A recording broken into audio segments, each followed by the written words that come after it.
Hey, what's going on, everybody? Dave back again, and today we're going to be going over the beginning of the series on the ZAKU 2.0 Johnny Ridden. As you can see here, I just have him in a kind of I'm going off to war, or I just came back from war pose. Just very casual. Got the giant bazooka slung over his shoulder, carrying it by the front handle. He's got the Gatling gun or the round gun in his hand. I have a lot of big things planned for you guys with this series. I want to show you guys how to basically begin to end doing weathering to the plastic, some plating, some mesh work, some LED work, adding details, taking away details, all kinds of cool stuff with this. So without further ado, and again, thank you to USA Gundam for sending this out for me to review and for me to use for these purposes for showing you guys. I really want to thank them. Link will be down in the bottom. And without further ado, let's get to the breakdown. Alright guys, so in this section we're going to go over the parts real quick. Like I've said, if you've built one ZAKU 2.0, all of the base kit is the same with all of them. The only differences are going to be your outer armor pieces, and even on some of those, they're really similar between the Black TriStar, the White Wolf, the Johnny Ridden, and I think there's one more which uses a similar armor style. But going over, for those that haven't seen, whoever designed the inner frame and the design for the ZAKU 2.0 is a freaking genius, and I want to hug him because it's just a great all-around kit. If you want to know why a lot of aftermarket resin, let's say add-on or armor piece, sets use the ZAKU for that, it's because it's very versatile. Even like for the go-go camper that I did, now they had recasted the frame, but when using an original frame in there, it's a solid kit. So props to them on that. It's very posable. You can see, you've got your foot that you can split like that. Lots of inner details. And you guys will see in my video series that are coming up what we're going to end up doing with adding plating and adding details, weathering, some grunge, grime, things like that. I know that the Johnny Ridden is a space-based suit, but I believe I'm probably going to make a ground type, just because I have a lot of stuff that I want to end up using. I have a good friend, Paul, that was nice enough that he hooked me up with a bunch of AK Interactive effects parts, or not effects parts, but weathering, things like that. And I've actually been dying to use some of these products. So yeah. Getting onto, you do have good movement up in here. You'll pull this off. You can see the inner mechanics. You get a great range of motion in there. You get actuators or pistons back here that work. Up in the front, they're all on ball joints, so you get good movement. We'll pop that back on. Now, I think I said in earlier that I've only stuck a couple stickers on here, and that's just to kind of show you what it looks like on the red. But we will be doing water slides and everything once this is all done. We won't be using the standard stickers. So there's your feet. Now for your legs, you get these outer power cables, which I haven't determined for the series yet. Some of these are going to get replaced with metal, just to show you guys how to do it. And then also some of these we're going to keep stock, Yes, you will see nubs all over the place, just because I literally just trimmed it. I didn't file them. I didn't do anything, because there's not much point in doing that when I'm going to end up recording and showing you guys the best way that I have found for adding panel lines and removing nubs, things like that. So there will be those. I did throw some liner in some of the spots here just to bring out some details, just because with everything being red, it just kind of blends all together and you lose that. Now on the underside here, you do have a full leg armor that's already on there, and I think I can pop this off fairly easy, so you can see all the details that are in there. There's details on the back side of here, and it's the same way with on here. It's a little bit pain in the butt with that plugged in, but that comes off, and there's actually vents up underneath there as well. You can see there's little power cables here. You've got thruster vents there over here. Just a lot of great little details that unfortunately are hidden by the armor, but we're going to unhide some of those. Now normally with the 2.0, you have a great range of motion. We'll take that off, and even with that on there, you can bend that leg at that kind of angle. Now like I said, this does hinder it a little bit, but depending on how you maneuver it and position it, you can still get that angle in there.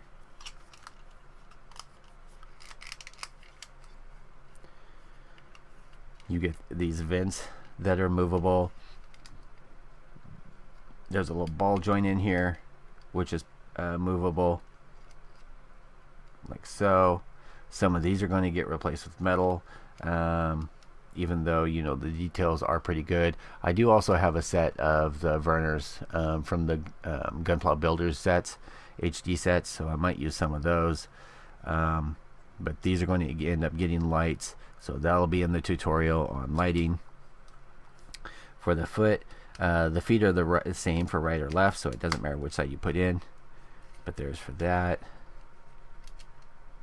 You get good range of motion forward and back. For the hip up here, you do get some good range there. You get the connection point there. Same with the left leg. Torso, you get the front skirts, which are on a ball joint there and there. You get the side skirts, which are on a ball joint, but they're also on this pivot point here.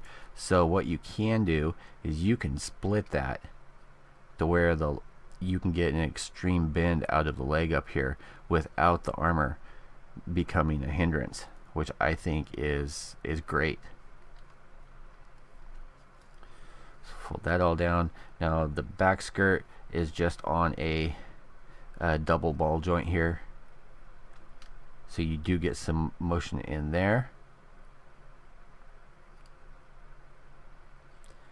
And I believe the clip here, the worthless Bandai clip for action bases, it's not worthless, but I don't trust it. So I always suggest just doing a little pinhole there, doing taking your thing for your action base and doing the pin into it. It just makes it more secure, especially if you're at a show or something like that. Last thing you want is a kid knocking it off or something like that. Let's see here. You do get this part that folds down, and I believe that clips into the bazooka. You have this piece here, which can go into either this hole, or this hole, and that is for attaching, let's say, like the heat hawk, like so.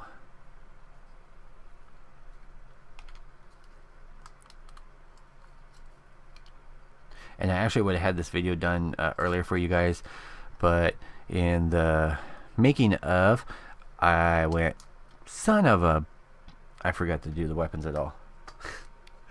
Okay, so let's throw the legs on here. Do do do do do do do do do do do do do.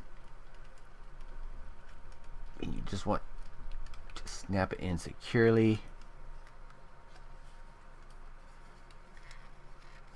A lot of times what I find helps is going at this angle, just like so.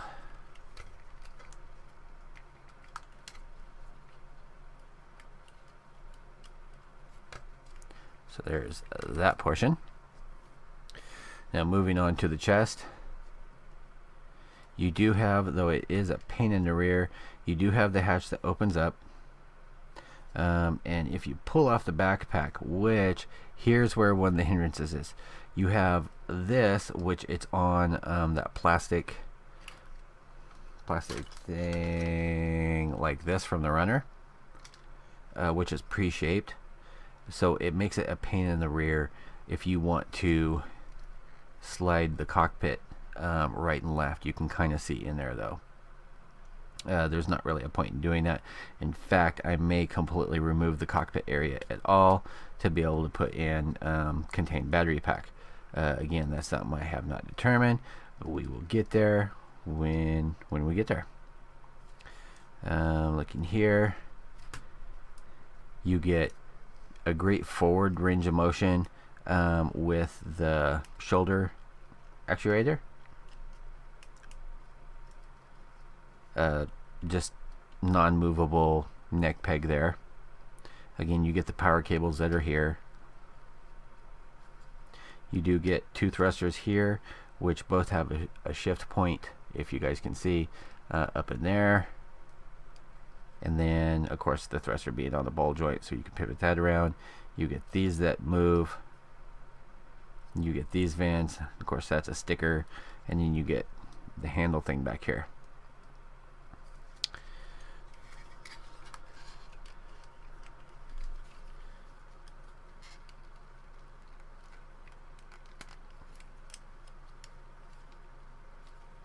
So that's what you're looking at with it like so.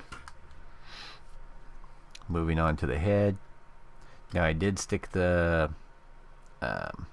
it's basically like a screen print sticker for the mono eye on there. I have always loved how these, you know, you move the neck and you can get that eye to shift one side or the other depending on how it's doing. I've always loved that. You get the power cables along here. You do get a standard, basically, grunt head or skull cap, which will go on here. You get this fin, and then you get the, or I think this is the Char fin, then you get the Commander's fin, the one that has the bloop bloop. I don't know if I'm going to use that because I have the White Wolf, which already has that on it. But you'll see that in my closing shot, both of these standing next to each other. So that's the head. Pretty basic. You know, you do get just a little bit of movement in the neck there for up and down. So there's that. So I don't know if it's in there all the way. If you do that, it's going to pop it up on the ball joint a little bit, so you can get more if you need it. But then for the arms, for the left arm, you've got the shoulder pauldron, which has the spikes on there. You do have a hinge in there. Pretty much all the same with the ZAKU 2.0s. I am kind of interested to see the 3.0s, see if they've made any changes or anything. You can do the full bend like that. You've got the twist there, the hands. You get this finger. Now each one of these has a joint at this point, so they can do that. The thumb doesn't have any in there, but it has the ball joint there. These three are connected together. This one is independent, but you can split these into individual digits. I'll show you how to do that later on. But yeah, you got piston in there. Again, great articulation with this kit.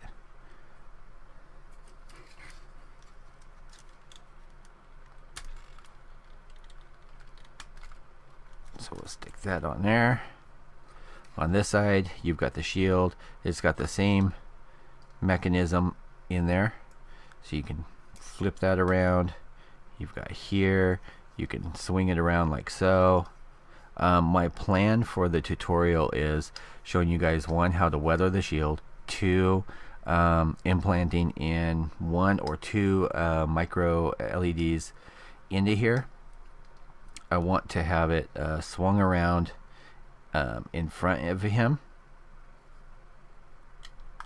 and I may have to modify this a little bit to do so, but I want to have this swung around in front of him like he shielded himself with it.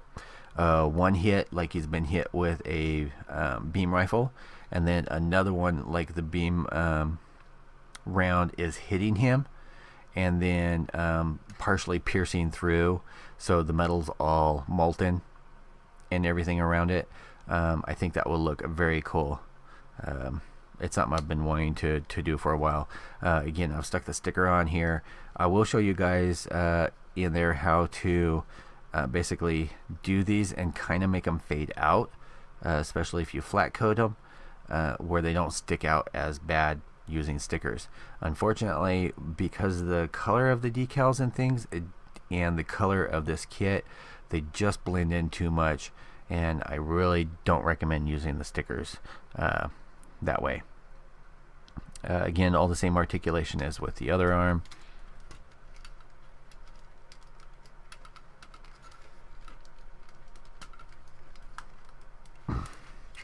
And there he is for that. Stand him up. Let's go through the accessories real quick. Still got the peg on here for going on to the skirt, but you have the heat hawk, just plain one piece.